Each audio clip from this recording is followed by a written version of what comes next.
बबिता रथ, प्रत्याशा महांती, पद्मनाभ नायक, परमेश्वर ओझा, प्रभुदत्त प्रधान, संघमित्रा पंडा जो मानकर नाम आम घोषणा कलु। अनुरोध करूँ मंच को आसवाई। आपण समस्त को अनेक अनेक धन्यवाद जे आपण माने धैर्य सहित बसिछंती एवं समस्त गाल्पिका मानकर कथा शुणुचंती। सेटा हम पई सौभाग्यर विषय एवं यही अनुरोध रहबा आपण शेष पर्यंत मध्य यही उत्साह परस्पर को देउतिबा। सुनिले जन्मजन पंडा को पाखरु ताकर गप लिखिबार से कहिले कोठु पांदी उपादा आपण मध्य प्रश्न रहिबो जे आपण बा केउ घटना आपण को खराब जगह बेसी आपण प्रभावित होती केउ घटना को लेकिन गप लिखा अनेक घटना आम सामने को आसे आम लिखती कि आपण को व्यक्तिगत भाव केउ घटना बेसी खराब जगह लिखा। मन्माथ श्री जगन्नाथ मद्गुरु श्री जगत गुरु मदात्मा सर्वभूतात्मा तस्मै श्री गुरवे नमः। समस्त मोर प्रणाम। प्रथम थरी ये गोटे सुंदर समावेश युव गाल्पिक समावेश समस्त आयोजक तथा यार सचिव डॉक्टर चंद्रप्रकाश सार समस्त बार कृतज्ञता ज्ञापन करुच्ची एमती गोटे आसर आमको देथिबारु।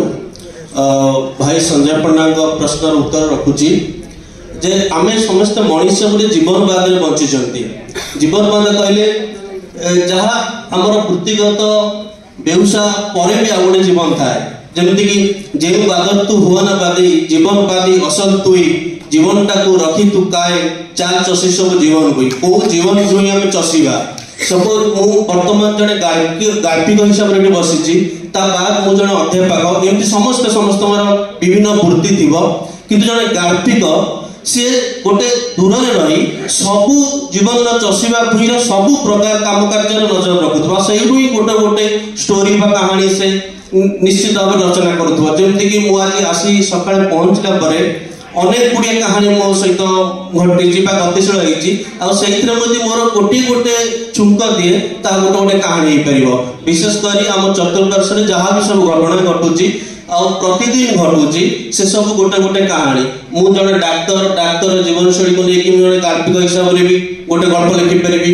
मु जड़े चित्रकर मु जड़े चाषी जहाँ भी हुए किंतु गाल्पिक जड़े जे एते सब चषा जीवन भूमि गोटे गोटे गल्प निश्चित भाव में आनीपर। विशेषकर मुझे जीवनवाद उपर गल्प ही रचना करे जहाँ मोर जो पुस्तक भी प्रकाशित होती गल्प प्रकाशित होती सब ही से जीवनवाद उपर पर्यवेसित होती।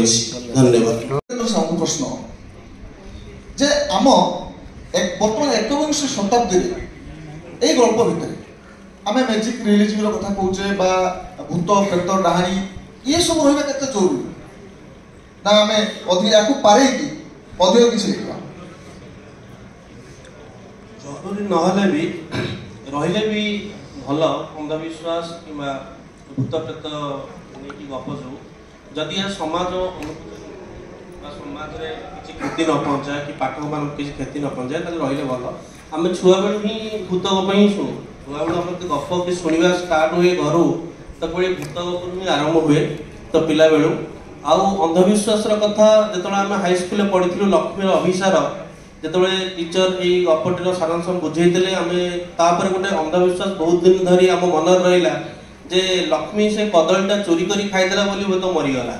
तो ये अंधविश्वास से दिन मन गला जब आम ईश्वर को बुझिलु कर्म को बुझिलु जगत को बुझिलु किंतु से किशोर मन में आम गोटे अंधविश्वास थिला जे ठाकुर घर से कदली चोरी कला बोली से मरीगला। सेमती एवं से अंधविश्वास ना तो वर्तमान संप्रति साहित्य में भूत कि प्रेत कि अंधविश्वास यही सब गप को नहीं तो रमती हम भूत घर स्टोरीज मान सब देखुचे किंतु सही अंधविश्वास भित्तिक गप न रो जहाँ समाज में किसी क्षति पहुँचेब लोक मन किसी क्षति पहुँचेब कि विरोध भाषार आभास दब से गप तेणु से जिनस न रहा भल। खाली भूत प्रेतर कथा ना कथा रोच आम पुराणा जदि परंपरा संस्कृति को जाबड़ कर गप लिखा ताले आम आग को जीवा केमी आपको आम ओभरकम करेंगे कि ना ये जो भूत प्रेत अंधविश्वास जो आम परंपरा संस्कृति जड़ित गोटे फरक पड़े प्रश्न रखुच्छी आपको आम पारे आग को ना से रही से तो रही हेनी तो आमको समय क्रम ताल जावाक पड़ो जहाँ पुनः घटुची बर्तमान जमी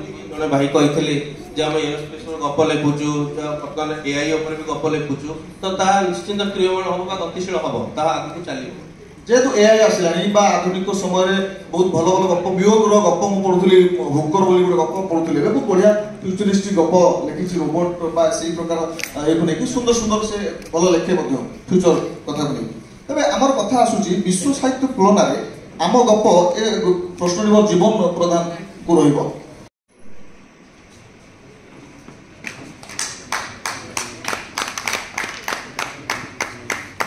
गाल्पिक पद्मनाभ नायक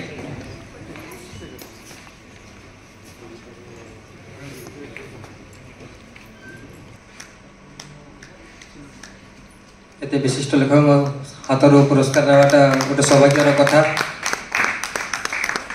तापर मु अनुरोध करी गाल्पिक जितेंद्र साहू